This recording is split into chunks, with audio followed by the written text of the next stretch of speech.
Hi. Happy Vlogtober day. What is today? The 17th. It's already like, what time is it? It's 4:38 in the afternoon. My apologies for not getting on this morning. It was just kind of a weird day. Michael was home today, so he could rest up because he's got a little cold. It's nothing serious. It's just a little cold with a change of weather, and he was at the races in Dallas all weekend. Outside, he said it was really cold and very windy, so I'm guessing it's the climate change from here to there. But anyway, I had a pretty steady day. You didn't miss anything. I just worked. We had lunch. But I did finish The Last Word today. I still don't know how I feel about the whole, like, you gave my book a 1 star, so I'm going to kill you kind of vibe. Now, there is a twist to that plot, which I did appreciate. So right now I'm thinking 3.5. 3.5 stars. As I would say, it's probably a good solid 4 star for me. Like, now it was slow in the beginning, very slow in the beginning, and even though the narration was good, I enjoyed the narration. I enjoyed the cast of characters that we had. So we had a female voice as well as a male voice for our male character. I really liked that in audiobook. So it wasn't that. It was just that I just felt like the story was going nowhere. It was also one of the longest, like, chase scenes. Well, not necessarily a scene, like the whole book was this author going after Emma, like the entire book. Like, it was nothing but, and then he would write, he would talk about it, and then she would talk about it, and it's just like, how long did this go on for? An entire night? Like an entire day?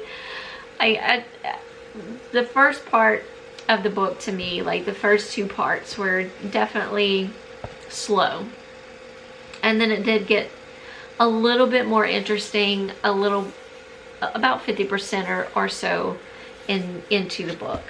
But there was a lot of different things. Once again, I had a lot of questions, but it wasn't like the questions, like, not like I had for The Only One Left. There was just different scenarios that I was questioning, and then I would answer it, then I'd be like, okay, no, that's not right. I had to go back and scratch that out and be like, this is what it is. Wait a second, no.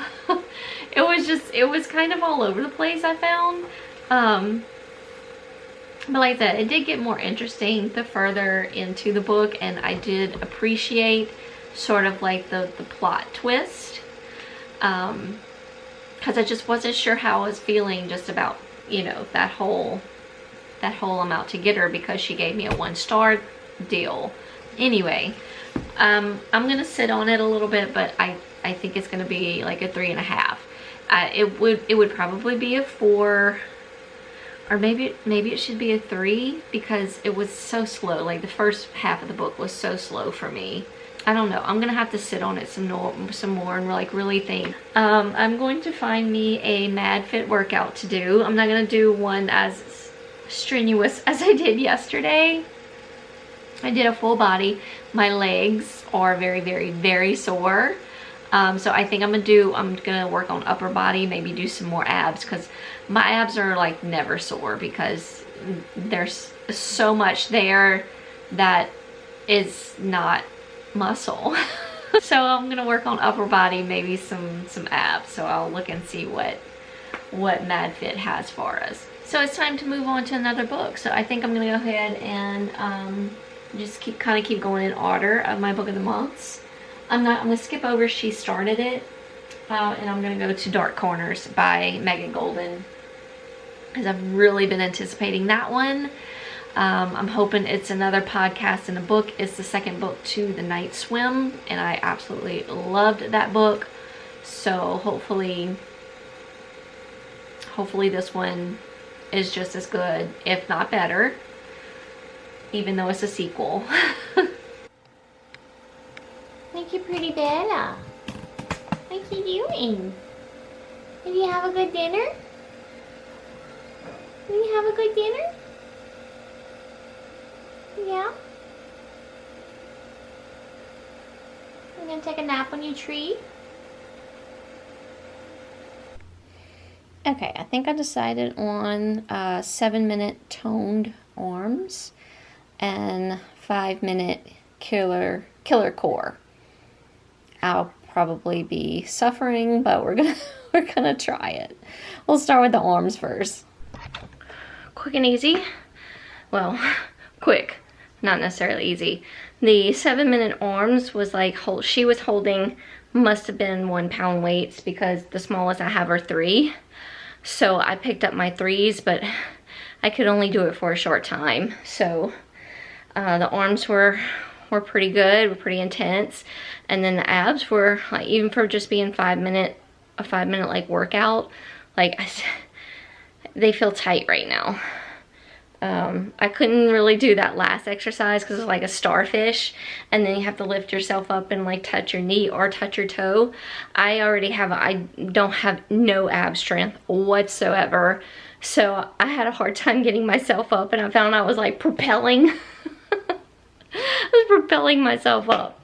Anyway, I got my body moving, got a little workout in, broke a little sweat, but not like yesterday. Watching QVC while I work out. Best workout ever. Yeah, I love these Mad Fits because you can just do whatever you're feeling. If you're not feeling like a full like body workout, you can just do like I did today. Like I did full body yesterday, so my legs were really sore, and like my side butt's kind of sore. So I thought, well, let me do arms and abs today. Tomorrow might do like leg kind of day. I don't know. We'll see what I'm feeling. But her workouts, the longest her longest workouts are 30 minutes, and it's usually a full body. She does have like some 20-minute abs or 20-minute. I think the only thing I saw was 20-minute abs. Anyway, I just like how free I can choose my workout for the day, and it keeps me motivated to do something, just to move my body in some kind of way. I know that just doing that is not going to help me lose any weight or anything like that, which is not what I'm trying to do.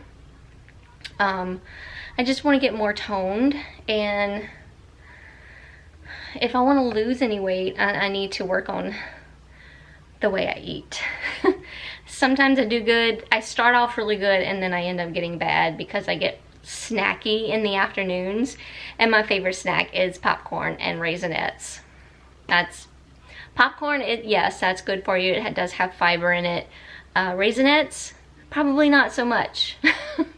They're chocolate covered for one. Of course, they're raisins, so fruit, but still chocolate, fruit, a lot of sugar, I'm sure. Anyway, that's my rant of the day. Yeah, not sure what else I'm gonna do today. Probably nothing. Good morning. It's October 18th, so welcome to Vlogtober day 18. I have just fixed me a protein smoothie, so I'm having that for breakfast.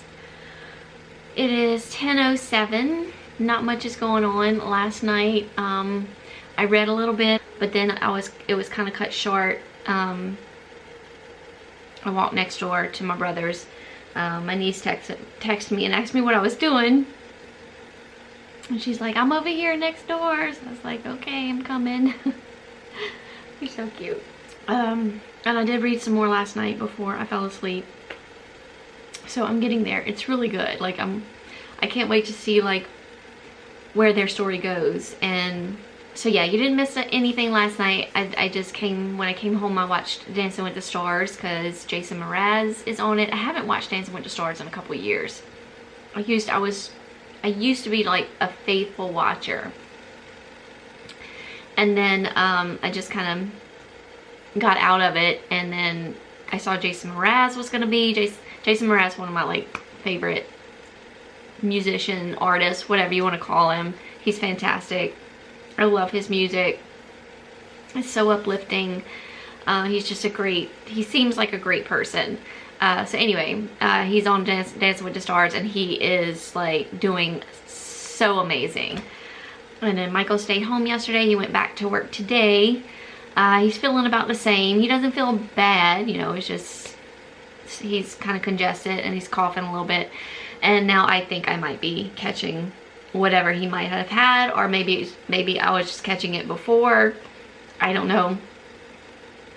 But my throat hurts just a little bit when I swallow, and it feels kind of scratchy. So yeah, it's happening. I don't feel bad. I'm not running any fever, just sore throat right now. So anyway, I'm just working today as per usual. I'm gonna try to do something with my face just to, you know, it makes me feel better when I put makeup on. Some days I don't care, but I just want to, I might possibly film something later. It's gonna be included into this vlog anyway, but I'd rather look nice if I'm gonna be talking to y'all instead of just walking around vlogging. We might have a little sit down session a little later, depending on how the day goes. But anyway, just want to say good morning. I hope y'all are doing well today. Yeah, so I'll catch up with y'all a little later. Oh, almost forgot. I haven't started reading or listening to anything new since I finished The Last Word. I do plan on getting into Dark Corners by Megan Golden. But right now I'm in kind of a podcast mood. So I just wanted to mention this podcast. It's called Full Body Chills. It's if you listen to, or if you like Crime Junkie, it's the same person, Ashley Flowers. She even wrote a book. All Good People Here, I think is what it's called. Anyway, this is part of her podcast community, which is Audio Chuck. It's just a bunch of small, scary stories, basically, or just creepy stories. I've been binging it this season. It comes out like around every spooky season. So I'm on the last one right now, and it's really creepy. It's called The Text. A story about a text sent from a long lost friend. So it's really creepy, but yeah, so I'm kind of into that right now, so I'm gonna continue listening to that. But I just wanted to mention the podcast in case y'all are into that kind of thing. So Full Body Chills is one, and then there's also Radio Rental. It's more of real life stories from like real people. They like send in their real life things that might have happened to them, spooky things or supernatural things. And then also another one is Rattled and Shook, which is also in the same community as a Radio Rental. If you're familiar with Payne Lindsay, this is all like his podcast community of Tenderfoot TV. So Rattled and Shook is two girls who also tell real stories of kind of like horror stories of like real events that happen to real people. So great spooky podcast if you're in the mood for that. So that's kind of what I'm in the mood for right now. But I've done listen to all of them, and I just have the one Full Body Chills left. And then I think there's a new one, yeah, on True Crime Obsessed. There's a new one. It's called An American Hate Crime. Matthew Shepard. He was kidnapped by two young men in the remote Wyoming prairie. So yeah, I'll probably listen to that next. I'm just kind of in that mood, so I'm just gonna go with it. But anyway, just wanted to let y'all know what I was listening to.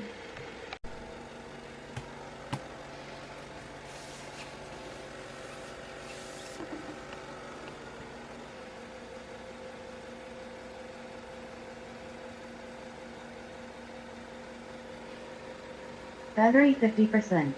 Connected to Aimee's iPhone 2. Connected to MacBook Pro.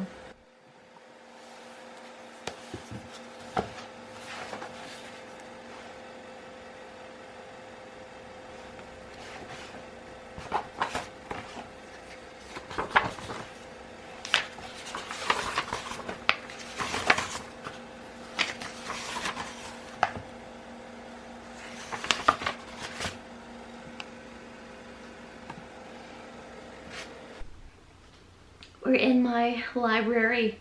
It's been a while since I filmed in here, since I started doing Vlogtober. I haven't like filmed a normal video, I guess. So I started with sore throat today. So I guess whatever Michael caught, he brought home to me. Yay. So we're gonna talk about a few books that came out already for the month of October, and then I think I'm gonna go in my bed and just chill out for the rest of the evening, edit all this and get this up for y'all to watch today, tomorrow. But yeah, I wanted to talk about a few books that have already released for the month of October, because I never did that last month. And I have a pretty good list that we need to talk about. I'm not going to go over all of them. I'm just going to go over everything that has released up to today, which is Wednesday, October 18th.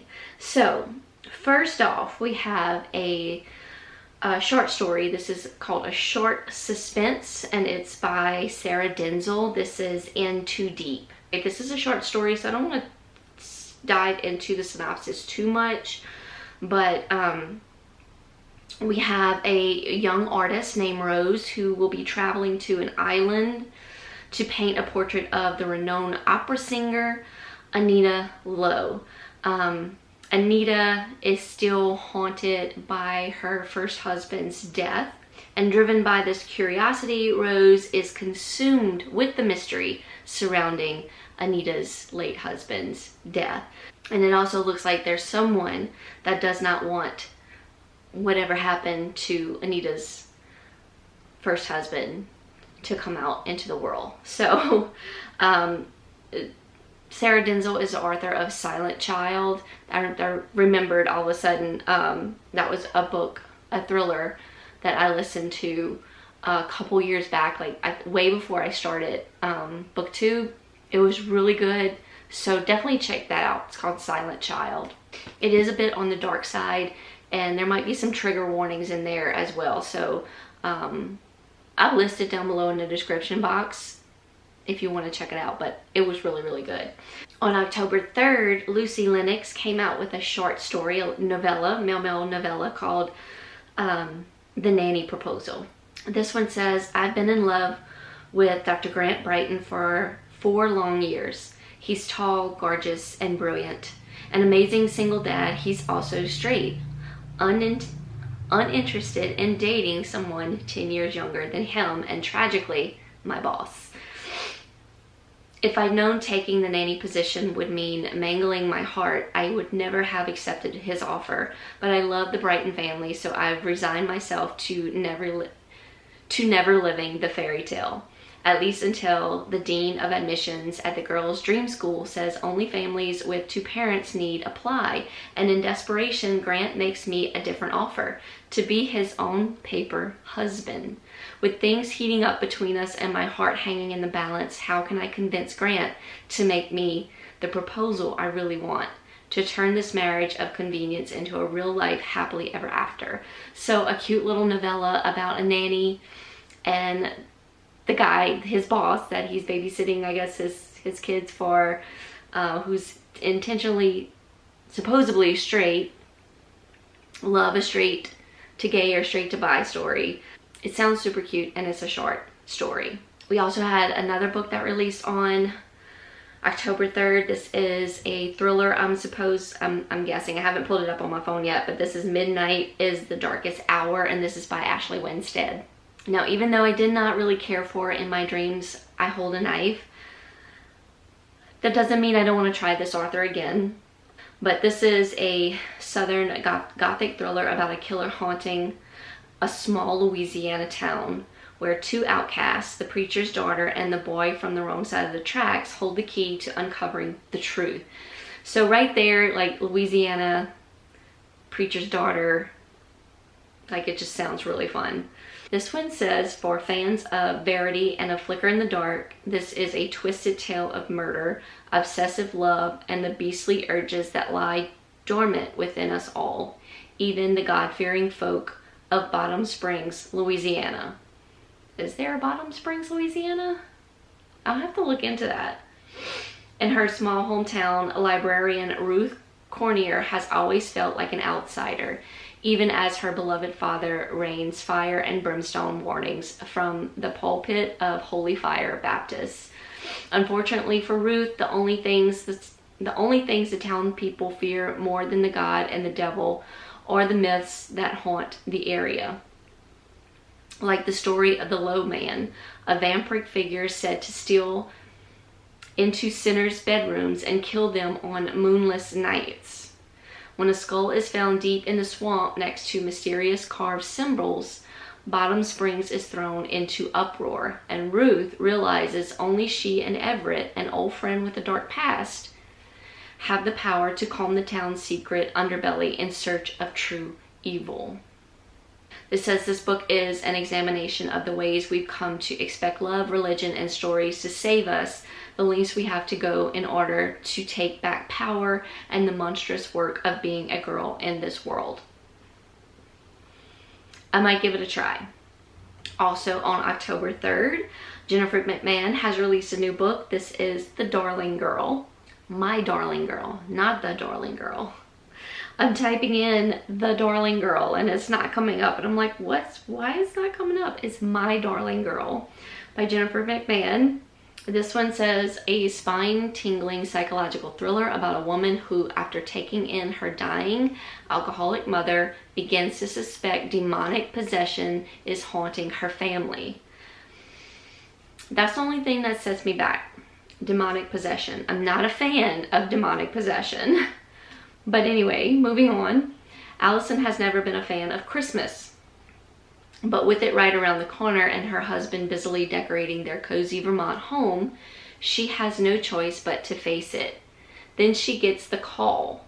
Mavis, Allison's estranged mother, has been diagnosed with cancer and has only weeks to live. She wants to spend her remaining days with her daughter, son-in-law, and 2 granddaughters. But Allison grew up with her mother's alcoholism and violent abuse and is reluctant to unearth these traumatic memories. Still, she eventually agrees to take in Mavis, hoping that she and her mother could finally heal and have the relationship she's always dreamed of. But when mysterious and otherworldly things start happening upon Mavis's arrival, Allison begins to suspect her mother is not quite who she seems. And as the holiday festivities turn into a nightmare, she must confront just how far she's willing to go to protect her family. So yeah, my only thing about this book is demonic possession. Not sure, but I still may give it a whirl. I've been waiting for this one. This is I'm Your Guy by Serena Bowen. This one released on October 10th. I definitely want to get the hard, like I say hard copy, but the paperbacks of these 2 books. Oh, I just don't know if I'm crazy about the animated drawings. I rather like the real men pictures. But this is book 2 in Hockey Guys. The first book, what was the first book? Excuse me, like the more I talk, the more it tickles my throat. I might have to fix me some tea or something, I don't know. The New Guy. How could I forget? The New Guy. I love this book. So now we have I'm Your Guy. So we have Carter and Tommaso, I'm guessing. Tommaso apparently works in the furniture department. He says, the furniture district is my personal hell. I don't know my ass from my ottoman. But when a hot designer comes to my rescue, I realize my problems are bigger than the house I'm trying to furnish, not furnace. A scorching kiss over fabric samples makes me question all my choices.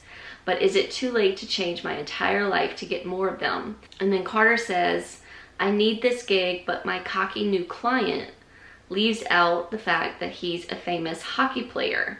and he doesn't own up to the way he's always trying to undress me with his dark, broody eyes. The man throws out more mixed signals than a broken traffic light, and I've never been more sexually frustrated in my entire life. So that's I'm Your Guy by Serena Bowen. Also released on October 10th, this is Family Meal, and this is by Brian Washington. I don't think this is necessarily like a male-male romance. I mean, it's between two men, but I think it's just more their story. I've never read anything by this author, but I just stumbled across it and I just wanted to jot it down. This is an irresistible, intimate novel about two young men, once best friends, whose lives collide again after a loss. Cam is living in Los Angeles and falling apart after the love of his life has died. Kai's ghost won't leave Cam alone. His spectral visits wild, tender, and unexpected. When Cam returns to his hometown of Houston, he crashes back into the orbit of his former best friend TJ and TJ's family bakery. TJ's not sure how to navigate this changed Cam, impenetrably cool and self-destructing, or their charged estrangement. Can they find a way past all that has been said and left unsaid to save each other? Could they find a way back to being okay again, or maybe for the first time? Spanning Los Angeles, Houston, and Osaka, Family Meal is a story about how the people who know us the longest can hurt us the most, but how they also set the standard for love. I just wanted to throw it out there. I think it's just more of just like a storytelling than actual like male romance. I don't know how to describe this book, but it sounded interesting and I thought I'd jot it down. And then all that's left is books that released yesterday, Tuesday, October 17th, which I have a few written down. First up, I have 10 Things That Never Happened. This is by Alexis Hall. This is the first book in the Material World series. It says, fake amnesia, real feelings, real problems. Sam Becker loves, or okay, likes his job. Sure, managing a bed and bath retailer isn't exactly glamorous, but it's good work, and he gets on well with the board of misfits who keep the store running. I should have brought my glasses in because I can't see nothing. Too bad then that the owner is an infuriating git. Jonathan Forrest should never have hired Sam. It was a sentimental decision, and Jonathan didn't get where he is by following his heart.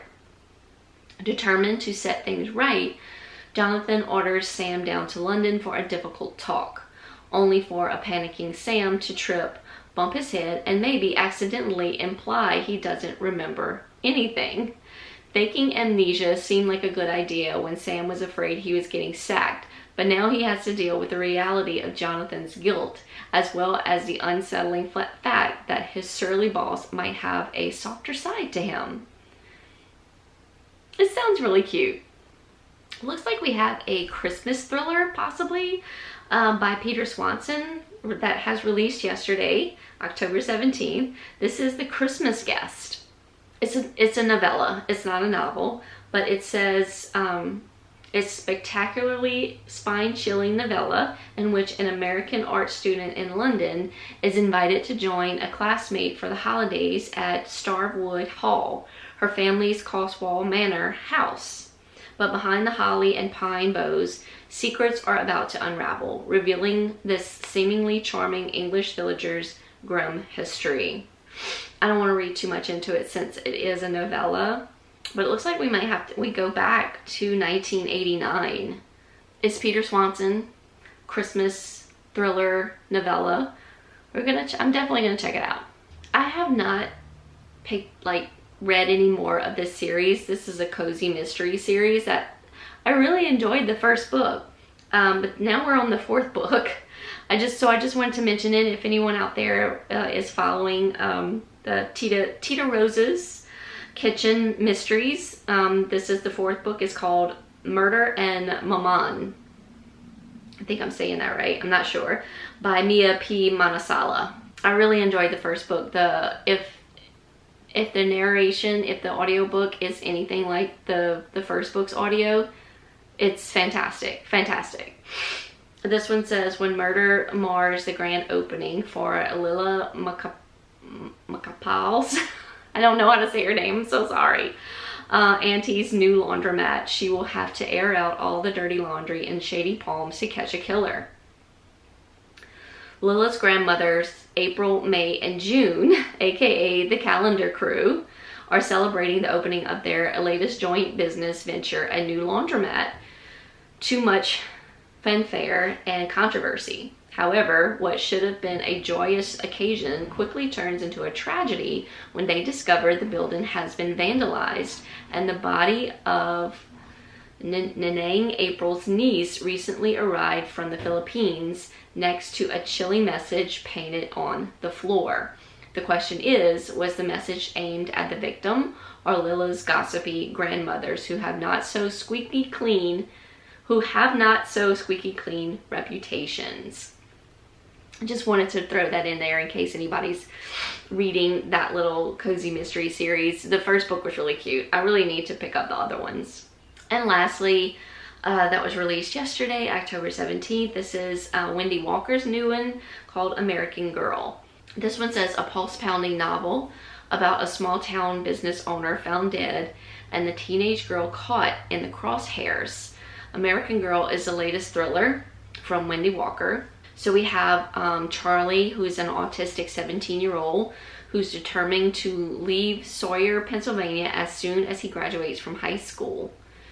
In the meantime, she works as many hours as she can at a sandwich shop called the Triple S to save money for college. But when shop owner Clay Cooper, a man who is both respected and feared by many in this economically depressed community, is found dead, each member of his staff becomes a suspect in the perplexing case. Charlie must work to protect herself and her friends and uncover the danger that may still be at large in their tight-knit community. This one does have some notes. It says, please note this contains strong language, distressing situations, I cannot talk, and descriptions of violence that some listeners may find upsetting. Discretion is advised. Or some readers. It says some listeners, but I guess some readers as well. I've only read one other Wendy Walker and I really enjoyed it, so I thought I would jot it down. But those are the books that have already released for the month of October. So yeah, I've been wanting to film this for y'all, and with doing Vlogtober, it just kind of fell to the wayside, but there we go. And I'll do the second half maybe this weekend or something.